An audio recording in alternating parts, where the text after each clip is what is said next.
Hello bachcho, let's have a look at this question which says for the reaction H2 plus I2 gives 2HI at 720 Kelvin, the value of equilibrium constant is 50. When the equilibrium concentration of both H2 and I2 is 0.5 molars, Kp under the same condition will be, options are 0.02, 0.2, 50 or 50 RT.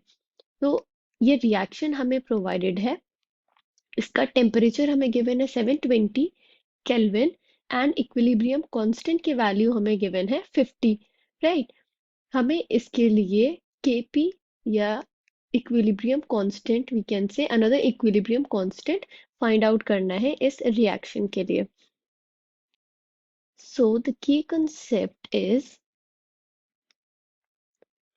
Equilibrium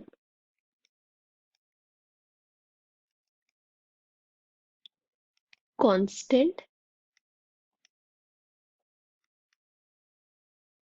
equilibrium constants which are in this question Kc and Kp.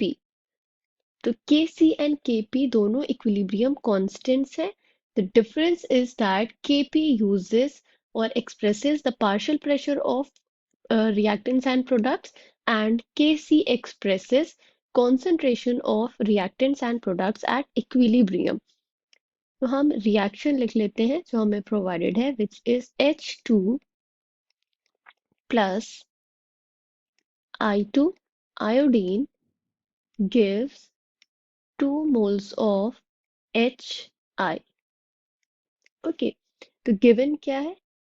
Given values are temperature is 720 Kelvin, Kc which is equilibrium constant, इसकी value हमें provided है 50.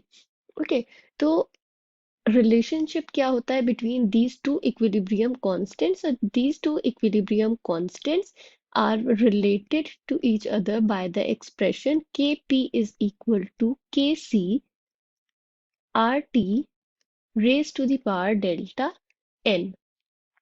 तो Kc we know is the equilibrium constant जिसकी value हमें provided है, T is the temperature जो कि हमें गिवन है, R is gas constant, तो R की वैल्यू क्या होती है? R is gas constant with the value 0.0821 liters atmosphere per Kelvin per mole, right? And delta N is the change in number of moles in the given reaction. तो ये कैसे find out कर सकते हैं? It is number of moles of products minus number of moles of reactants.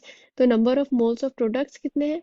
This 2HI minus 1 mole of hydrogen and 1 mole of iodine, मतलब कि 2.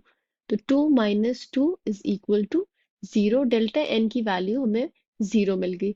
अब हम इस इक्वेशन में वैल्यूज इंसर्ट कर दें तो Kp will be equal to 50 जो कि Kc की वैल्यू है into R which is 0.0821 into temperature which is 720 raised to the power 0.